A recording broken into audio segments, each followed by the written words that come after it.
Hey guys, this is Justin back with an engineer's perspective. Today I wanted to do an update on my DIY tool bag. So the last video, I think I shot it near the end of January, early February. It is now the beginning of May, so it's been several months now, and yeah, things have definitely changed.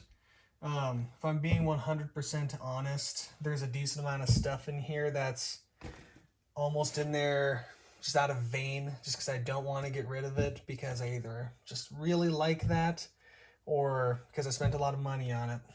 But let's just kind of get into it. So same AWP tool bag from Menards that I got years ago. Let's start on this side over here. So I've got these little quick kind of detach bits here. So you just pull it, comes right out, goes right back in. So I've got number 2 Phillips, T25, number 1 square, number 2 square. I think this is 3/16 flat. And then one of these Malco 1/4 inch 5/16 bits here. So those just hang right on that D-ring. I used to have a 25-foot Fat Max. Now it's a 16-footer. A lot of what I'm doing with this stuff is just doesn't need that 25-footer. And the 16 is just so much easier to work with.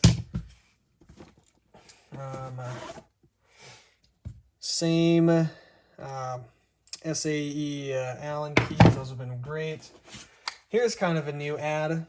And once again, this is one of those, I love having this in here, this little Weehawk kit. There's some repeats in here, and it just needs to be cleaned out. So I'm kind of hoping to clean my bag out after this too. But it's this little Weehawk kit. So it's got their mini ratchet, whole bunch of bits, metric into SAE, and then you've got their very nice extension here that I believe is impact rated. It gets used in an impact occasionally, so I hope it is. But that is fantastic for getting in tight spaces with screws and some doorknobs. Although honestly, it's not quite shallow enough to fit behind most doorknobs. So a little annoyed by that, but it's really nice for getting into tight spaces. Or if you want to ratchet, I've got sockets in here too that we'll get to. So that's those. We've got a little mini trim Dasco pry bar. Still the Milwaukee Fastback. Got the Streamlight Stylus Pro. It's my go-to. Should have blades in here. These are the DeWalt Carbide Edge, I think, ones. So far, these have been my favorite. Seem to last the longest by a good margin. So that should be everything on this side. Flip over to the other. Go over here. I've got this little mini tape measure because sometimes your 2 people are working with a tape measure and you need the second one, so it's just kind of nice. They're quick, but I honestly use it just as a holder for my electrical tape. This is the Scotch, Super 33 Plus or whatever, kind of the standard.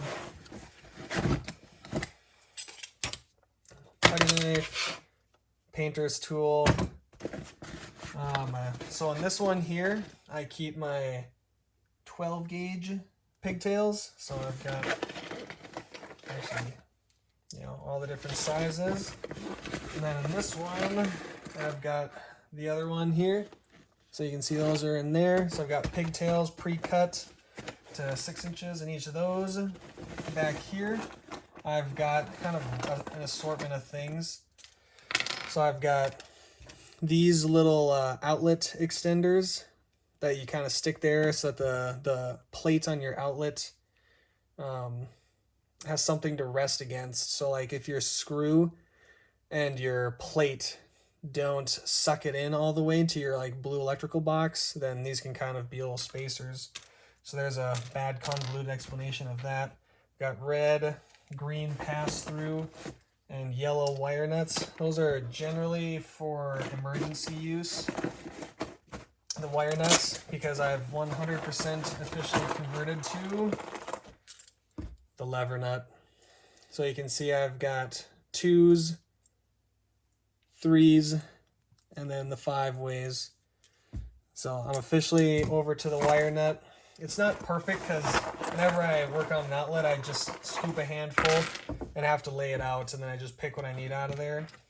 But these have become the standard for me just because it's faster. Back here I've got number 10 flat washers. I've got 1/8 inch by 3 inch toggles, and then some 1 inch little ring shank nails for hanging pictures.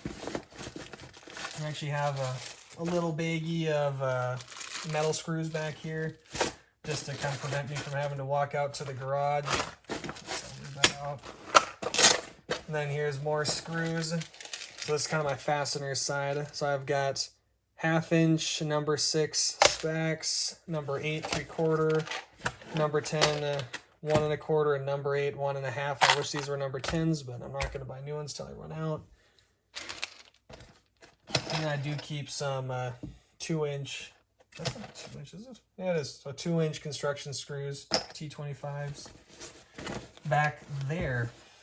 So that's the outside. That's all that stuff. Pardon me. Hopefully everything's still in frame. So now we're gonna start digging on the inside there. So there's kind of this inner cavity, and we'll go straight into that. Let's start with power tools. So I've got the M12 Fuel Impact 2553-20, same one I had before, with a 2 amp hour battery in there. So that's been great. I do wish I would have gotten the Surge, even though it has less power, but I've got other impacts, 20 volt max DeWalt stuff that, gives the power when I need it. But the Surge is quieter. And I actually went over to this, which has been a real pleasure. This is Milwaukee's installation driver with a 3 amp hour battery in there. I went with this because the M12 Fuel drill, like the standard, their hammer drill, its clutch mechanism really bothered me. It had a really slow speed up, and I did not like the clutch mechanism. This is their installation driver, and it's got the mechanical clutch, which I like, but a huge thing I wanted was this up here, to be able to have a drill that has the 1/4 inch collet.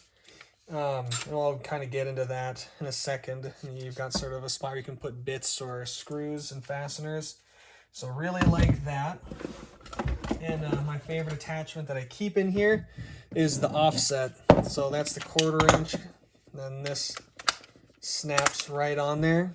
And you can get right up into cabinets, or if you're hanging shelves or whatever, this gets right up in there, and you can, orient it whatever way you want, whatever's convenient for you. So really like that. It's just a magnetic holder there. This also has a 90-degree and a Robertson chuck that goes on there. Same Streamlight headlamp. These new batteries. Got some thread tape, Blue Monster. This is the 1/2 inch stuff. Yeah, I think it's 1/2 inch. I prefer the 3/4, but this is more generally useful, I feel, than the bigger stuff. The good old 5/16 Husky bone driver. The trusty 8-ounce hammer, piece of crap. Got some painter's tape. I prefer the 1.5 inch when I'm really laying stuff out on the wall, which is generally what I'm using this for, to mark things, or sometimes if I'm drilling so that I don't have wood splinter out, things like that. I prefer the bigger stuff, but just to fit it in here, I generally carry this stuff. Same Drydex DAP dry time indicator. Not my favorite spackling, but it's the smallest container DAP has. Bit case. I don't remember what this was like last time, but I know this is different.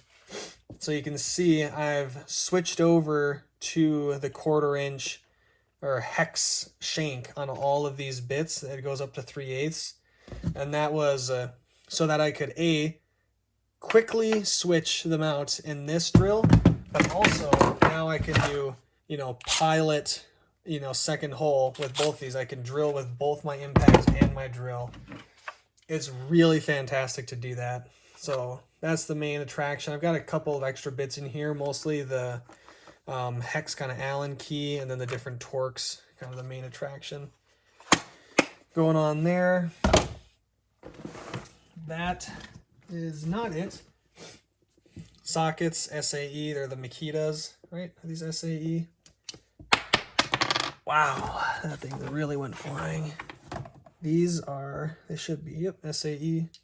These don't get used that much because honestly, if I ever end up driving a nut, it's usually with that Matco.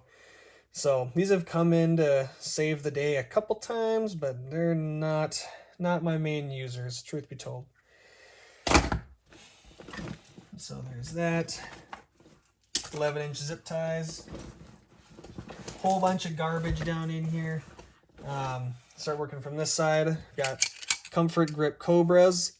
I used to have the standard grip, but my hands have gotten soft in my office role these days, so the Comfort Grip helps when you're tackling like a really big job where you're going to be using this thing like 500 times in one day. Then my soft hands just couldn't take that anymore. So Comfort Grip Cobras, 250 millimeter, and then 100 millimeter plier wrenches. I'm really divided. I love the 180 millimeter plier wrenches. I just keep running into a point where I would like the 250s every once in a while, but still sticking with these. I've just been going and getting the 250s when I really feel like I need them. For marking, I've got the blue ink saw, red ink saw, and Bic mechanical pencil. Next up, Knipex forged wire strippers. The very first thing I did with these, I was like, oh crap, like these are not what I'm about. But once I started getting a rhythm with these, and then in conjunction with the Wagos, if you're twisting wire nuts with these, they're not going to work. Don't get them for that. There's just not enough. The jaws aren't wide enough, not enough leverage. It's bad. But with the Wagos, these things are awesome. So really, really enjoy these. You can get a great flow with those. That's in the pocket. Outlet tester still. Non-contact voltage tester still. Here's some new stuff. I have tried several new screwdrivers. I've tried Milwaukee, Weehaw, the Philo ones, and now I'm trying out the Klein No. 2 Phillips to see what I think about them. Also, I did end up getting one of these guys. I just couldn't help myself. This is the Wera ratcheting screwdriver. So you can see it's got the ratchet action. I keep a No. 1 Robertson in there. And then if you click this button on the back, it goes bloop. So I've got 2 flats, the No. 2 Robertson, the No. 1 or No. 2 Phillips, and then a T25. That's just the Milwaukee bit there. And I leave that spot open because when I change out bits, I like to put the No. 1 in and then take it out. I don't want to fumble around with bits, so I leave an empty spot there.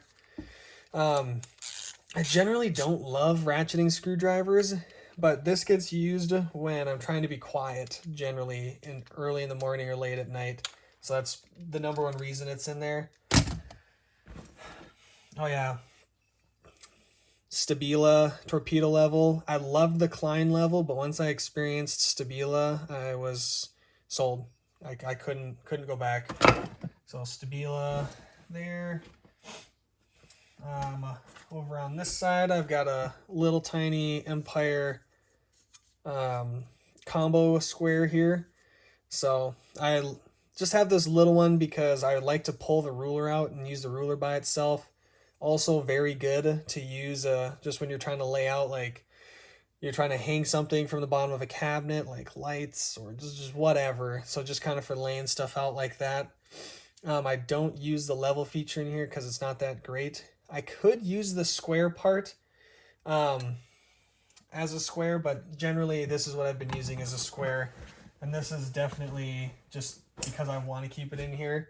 But it's another Stabila level. I forget what they call this, but their little pocket one, with the pocket clip on there. This is generally my right angle detector there. because it's just easy. You know, it's in the bag and I just pop it out. Doop. That does not need to be in there though, but I like it so it stays. Got my Weehaw 5.5 millimeter flathead. Wear a 3 millimeter flathead. Stud buddy with a screw on it, which is my main stud finder, and I also got this little Zircon Stud Sensor Pro SL. So those are my stud finders. Then I've got this Milwaukee extension. Previously I had the Milwaukee Quick Lock, and the tip of it is really big. This is much svelter, and I much prefer this smaller version. Diablo, whoever makes this for Milwaukee makes the same one for Diablo. They have the same thing, so 6-inch extension with the thinner tip there. Come on. Nail set. It's a pretty skinny kind. I don't know what that is. A 32nd, maybe 16th or thereabouts. Got the same channel lock E318 CBs. CBs just being the comfort grip, but I love these 318s. Love these needle nose. And then this is a new one, as I finally kicked out my Knipex diagonal cutters, and I'm trying out these Kleins, and they're the D2048s. So they've got the cant on them, which was the big thing I wanted. Just easier for prying if you're using them like that. But also, they've got the high leverage. The Knipex I had were not high leverage and made in America. And, you know, these ones have good action up to that point, and then they get kind of sticky, but good action. They cut like beasts. They're awesome. Really like those. And that is it. You can see I opened up a package, and that was the garbage from that. And I just kind of toss things in here, so you know, electrical bits and bobs and what have yous, and screws and nails. But that's it. That's my updated tool bag. So it's fairly different. I'd say 50% at least has changed between the actual tools, if not closer to 70%. So it's quite a bit different, but this is really working for me right now. The biggest thing I'm running into is needing two. I need two things that are as big as these Cobras, and that's when I really wish I had the 250 millimeter plier wrenches, but I just don't like them that much. So that's probably the number one issue I have currently, is that, and then also weight. You know, there's a lot of repeat in here. You know, a lot of the bits that are in this Milwaukee case here are also in here, and I think I've got one other place. Technically, they're in there, some of them. So a lot of repeats like that. So that's not ideal, and I think I want to trim down, but no, it's been really good. Really like it. I would love to hear what you guys have to say and what you think about my setup for kind of general, just any sort of DIY job. So that's all I've got today. Have a good one. Bye.